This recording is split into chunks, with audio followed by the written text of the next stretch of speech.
এখন শুনবেন সংবাদ শিরোনাম। ক্ষমতায় গেলে ইমাম খতিবদের ভাতা দেওয়ার ঘোষণা তারেক রহমানের। দেশ গঠন ও ইনসাফ প্রতিষ্ঠায় আলেমদের ভূমিকা রাখার আহ্বান ডাক্তার শফিকুর ও নাহিদ ইসলামের। রাজনৈতিক দলগুলোর সঙ্গে কমনওয়েলথ মহাসচিবের বৈঠক, জেনোসাইড নয়, সহনশীলতা চায় জনগণ, বলছে বিএনপি। জামায়াত এনসিপির প্রত্যাশা লেভেল প্লেইং ফিল্ড। নির্বাচনে পুরো দেশকে রেড, ইয়েলো ও গ্রিন জোনে ভাগ করবে ইসি। আইন শৃঙ্খলা অবনতির শঙ্কা নেই, জানালেন উপদেষ্টা। সর্বাত্মক সহযোগিতা করবে সেনাবাহিনী। শেখ হাসিনার বিরুদ্ধে প্লট দুর্নীতির 3 মামলার রায় 27 নভেম্বর। দণ্ড কার্যকরে ফিরিয়ে দিতে দিল্লির কাছে ঢাকার চিঠি। ভূমিকম্প পরিস্থিতিতে ঢাকা বিশ্ববিদ্যালয়ের পর সলিমুল্লাহ ও ঢাকা মেডিকেল কলেজ বন্ধ ঘোষণা। ঝুঁকিপূর্ণ এলাকা চিহ্নিত করে ব্যবস্থা নেবে সরকার। বাউল ও তৌহিদি জনতার পাল্টাপাল্টি কর্মসূচি ঘিরে মানিকগঞ্জে দিনভর উত্তেজনা। দুপক্ষের মারামারিতে আহত অন্তত 5। এলাকায় পুলিশ মোতায়েন। আসসালামু আলাইকুম। এতক্ষণ দেখছিলেন সংবাদ শিরোনাম, এখন দেখবেন বিস্তারিত। একটি ইনসাফ ভিত্তিক দেশ গঠনে আগামী নির্বাচনে সকল ইমাম খতিব মুয়াজ্জিনদের দোয়া ও সমর্থন চেয়েছেন বিএনপির ভারপ্রাপ্ত চেয়ারম্যান তারেক রহমান। বলেছেন, বিএনপি ক্ষমতায় গেলে ইমাম মুয়াজ্জিনদের ভাতা প্রদান করা হবে। রাজধানীর চীন মৈত্রী সম্মেলন কেন্দ্রে ইমাম খতিব সম্মেলনে যোগ দিয়ে দেশ গঠনে ইমাম মুয়াজ্জিনদের ভূমিকার কথা তুলে ধরেন জামায়াত, এনসিপি সহ বিভিন্ন রাজনৈতিক দলের নেতারা। রাষ্ট্র পরিচালনায় ইসলামী শরিয়াকে সর্বোচ্চ গুরুত্ব প্রদানের পাশাপাশি ভিন্ন ধর্মের মানুষদের ন্যায্য অধিকার নিশ্চিত করা সহ 7 দফা দাবিতে এই সম্মিলিত ইমাম খতিব জাতীয় সম্মেলন। এতে যোগ দেন রাজধানী সহ দেশের বিভিন্ন জেলা, উপজেলা ও গ্রাম থেকে আসা ইমাম খতিবরা। সম্মেলনে বিগত 16 বছরের আওয়ামী শাসনামলে আলেম ওলামাদের উপর নির্যাতনের কথা তুলে ধরেন বিভিন্ন ইসলামী দলের নেতারা। জঙ্গি নাটক সাথে ইমামদেরকে বেইজ্জত করা, মুসলমানদেরকে বেইজ্জত করা আর হবে না। সম্মেলনে প্রধান অতিথি হিসাবে অনলাইনে যুক্ত হন বিএনপির ভারপ্রাপ্ত চেয়ারম্যান তারেক রহমান। বলেন, বিগত দীর্ঘ 1.5 দশকের তাবেদারি শাসন ব্যবস্থা প্রমাণ করেছে স্বাধীনতা, সার্বভৌমত্ব রক্ষায় ঐক্যের বিকল্প নেই। মহানবীর ন্যায়পরায়ণতার আদর্শে উজ্জীবিত একটি ইনসাফ ভিত্তিক বাংলাদেশ গড়ার লক্ষ্যে আগামী নির্বাচনে বিএনপি দেশের সকল সম্মানিত ইমাম, খতিব, মুয়াজ্জিন, আলেম ওলেমা, পীর মাশায়েখদের দোয়া এবং সমর্থন চায়। নবীজির এই সমাজকে বাদ দিয়ে মন গড়া কোনো মতবাদ, তন্ত্র মন্ত্র দিয়ে যে সমাজ গড়া হবে, সেই সমাজ আল্লাহর কসম দুনিয়াকে শান্তি এবং সম্মান দুটার কোনোটাই দিতে পারবে না। ঢাকায় অবস্থানরত কমনওয়েলথ মহাসচিব শার্লি বোচওয়ের সাথে সাক্ষাৎ করেছে রাজনৈতিক দলের নেতারা। দেশের পরিস্থিতি ও নির্বাচন নিয়ে আলোচনা হয় তাদের মধ্যে।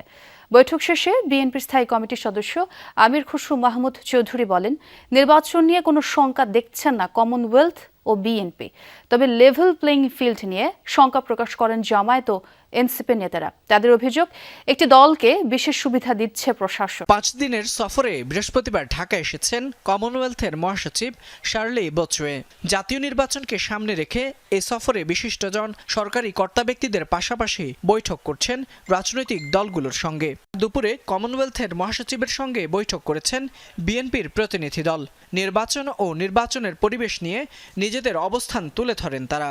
পরে নির্বাচন নিয়ে শঙ্কা নেই জানিয়ে আমির খুসরু বলেন, গণতন্ত্রের স্বার্থে অনেক কিছু উপেক্ষা করে ভোটের পথে হাঁটছে বিএনপি। তারা মনে করছে বাংলাদেশের এই বর্তমান প্রেক্ষাপটে ফেব্রুয়ারির প্রথমার্ধে যে নির্বাচনটা হতে যাচ্ছে, এটা সঠিক পথে চলছে এবং সঠিকভাবে পরিচালিত হচ্ছে। আর আমাদের পক্ষ থেকে আমরা বলেছি, আমরা তো নির্বাচনের দিকেই যাচ্ছি। আমরা তো বিএনপি সবসময় সব কিছুকে উপেক্ষা করে নির্বাচনকে প্রাধান্য দিচ্ছে, কারণ নির্বাচনের মাধ্যমে নির্বাচন হচ্ছে গণতন্ত্রের বাহক। জাতি ঐক্যবদ্ধ একটা নিরপেক্ষ নির্বাচনের জন্য দীর্ঘ প্রায় সেই 17-18 বছরের আর জুলাই আন্দোলনের রক্তাক্ত অভ্যুত্থানের মধ্যে দিয়ে জাতির এটা একটা গণ আকাঙ্ক্ষা। ফলে এখানে কোনো আশঙ্কার কোনো প্রশ্ন নেই। যদি কোনো অপশক্তি নির্বাচনকে ভণ্ডুল করার, নির্বাচনকে না করার অথবা নির্বাচনকে ভোট কেটে আগে 14, 18, 24-এর মতো করতে চায়, জনগণ সেটা প্রতিরোধ করবে। সবাই ঐক্যবদ্ধ থাকে তাহলে ফেব্রুয়ারিতে নির্বাচন সম্ভব। তবে নির্বাচনের জন্য যে লেভেল প্লেইং ফিল্ড সেটি নিশ্চিত করতে হবে তাহলে সকল রাজনৈতিক দলের আস্থার জায়গাটা নিশ্চিত করে তারপরে নির্বাচনে গেলে সেই নির্বাচনটা অংশগ্রহণমূলক হবে এবং সুষ্ঠু হবে। এনসিপি এককভাবে ৩০০ আসনে নির্বাচনের প্রস্তুতি নিচ্ছে বলেও জানান নাহিদ ইসলাম। ৩০০ প্রার্থী যাচাই বাছাই প্রক্রিয়া চলমান আছে। দেশের আইন শৃঙ্খলা রক্ষায় এবং সুষ্ঠু নির্বাচন আয়োজনে নির্বাচন কমিশনকে সেনাবাহিনী সর্বাত্মক সহযোগিতা করবে বলে জানিয়েছেন সেনাবাহিনী প্রধান জেনারেল ওয়াকারুজ্জামান। সশস্ত্র বাহিনী দিবস উপলক্ষে ঢাকা সেনানিবাসের আর্মি মাল্টিপারপাস কমপ্লেক্সে এক অনুষ্ঠানে সেনাপ্রধান এই কথা বলেন। অনুষ্ঠানে বীরত্বপূর্ণ কাজ ও বাহিনীতে অসামান্য অবদানের জন্য ৬৪ সেনা সদস্যকে পদক এবং ৭৫ মুক্তিযোদ্ধা পরিবারকে সম্মাননা প্রদান করেন জেনারেল ওয়াকারুজ্জামান, যেখানে ২০২৪-২৫ ও ২০২৫-২৬ অর্থ বছরে নানা অবদানের জন্য ৯ জনকে সেনাবাহিনী পদক, ১৭ জনকে অসামান্য সেবা পদক এবং ৩৮ সেনা সদস্যকে বিশিষ্ট সেবা পদক প্রদান করা হয়। এ সময় সেনাপ্রধান বলেন, মুক্তিযোদ্ধাদের দেখানো পথ অনুযায়ী দেশের স্বার্থে দেশের মানুষের কল্যাণে কাজ করে যাবে সেনাবাহিনী। সম্প্রতি সময়ে বাংলাদেশ সেনাবাহিনীর সদস্যগণ ইনেট টু সিভিল পাওয়ারে দেশের আইন শৃঙ্খলা রক্ষার কাজে নিয়োজিত আছে। আমরা সামনে একটা নির্বাচনের দিকে যাচ্ছি, সেই নির্বাচনে আমরা যথাযথভাবে ইনশাআল্লাহ সরকারকে সর্বতভাবে সহযোগিতা করব, নির্বাচন কমিশনকে সহযোগিতা করব, যেন আমরা একটা সুন্দর একটা নির্বাচন পেতে পারি। ক্ষমতার অপব্যবহার করে পূর্বাঞ্চল নতুন শহর প্রকল্প প্লট বরাদ্দ নেওয়ার অভিযোগে সাবেক প্রধানমন্ত্রী শেখ হাসিনা সহ ৪৭ জনের বিরুদ্ধে দুর্নীতির মামলায় ২৭ নভেম্বর চূড়ান্ত রায়ের দিন নির্ধারণ করেছেন আদালত। রবিবার ঢাকার বিশেষ জজ আদালত ৫-এর বিচারক মোহাম্মদ আবদুল্লাহ আল মামুন এই তারিখ ঘোষণা করেন। আমি বললাম দুর্নীতি করতে আসিনি, মানুষের সেবা করতে এসেছি। ক্ষমতাচ্যুত প্রধানমন্ত্রী শেখ হাসিনা ও তার পরিবারের সদস্যদের বিরুদ্ধে পূর্বাঞ্চল নতুন শহর প্রকল্পে প্লট বরাদ্দে অনিয়ম ও দুর্নীতির অভিযোগে গত ডিসেম্বরে অনুসন্ধান শুরু করে দুদক। এরপর গত ১২ জানুয়ারি মেয়ে সাইমা ওয়াজেদ পুতুলের বিরুদ্ধে মামলা করে সংস্থাটি। পরদিন বোন শেখ রেহানা ও তার ছেলে রদওয়ান মুজিব সিদ্দিক ববি ও মেয়ে আজমিনা সিদ্দিক রূপন্তীর বিরুদ্ধেও মামলা করা হয়। ১৪ জানুয়ারি শেখ হাসিনা ও তার ছেলে সজীব ওয়াজেদ জয়ের বিরুদ্ধে ২টি মামলা করা হয়। ৬ মামলাতেই শেখ হাসিনাকে আসামি করেছে দুদক। অন্যদেরও কেউ কেউ একাধিক মামলার আসামি। ৩টি মামলার রায়ের দিন আগামী ২৭ নভেম্বর ধার্য করেছে আদালত। রবিবার ঢাকার বিশেষ জজ আদালত ৫-এর বিচারক মোহাম্মদ আবদুল্লাহ আল মামুন এই তারিখ ঘোষণা দেন। মানবতা বিরোধী অপরাধ মামলায় শেখ হাসিনার দণ্ড কার্যকরের জন্য ফিরিয়ে দিতে দিল্লির কাছে চিঠি পাঠিয়েছে ঢাকা, জানিয়েছে পররাষ্ট্র দফতর। ভূমিকম্প আতঙ্কে ঢাকা বিশ্ববিদ্যালয়ে ২ সপ্তাহ বন্ধ ঘোষণার পর হল ছেড়েছে শিক্ষার্থীরা। ৬ ডিসেম্বর পর্যন্ত বন্ধ থাকবে বিশ্ববিদ্যালয়।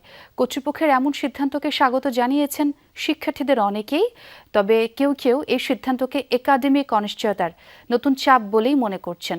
এদিকে ৭ দিনের জন্য বন্ধ ঘোষণা করা হয়েছে ঢাকা মেডিকেল কলেজের ক্লাস পরীক্ষাও। বাউল শিল্পী আবুল সরকারকে নিয়ে পাল্টাপাল্টি অবস্থান সৃষ্টি হয়েছে আলেম সমাজ ও বাউল সম্প্রদায়ের মধ্যে। মানিকগঞ্জে ধর্মীয় অনুভূতিতে আঘাতের অভিযোগে শাস্তির দাবিতে আলেমদের বিক্ষোভ, অন্যদিকে মুক্তির দাবিতে মানববন্ধন কর্মসূচি দেয় বাউলরা। পাল্টাপাল্টি কর্মসূচি ঘিরে হামলায় ২ পক্ষের অন্তত ৫ জন আহত হয়েছেন। পরে পুলিশ পরিস্থিতি নিয়ন্ত্রণে আনে আর পণ্ড হয়ে যায় বাউলদের কর্মসূচি।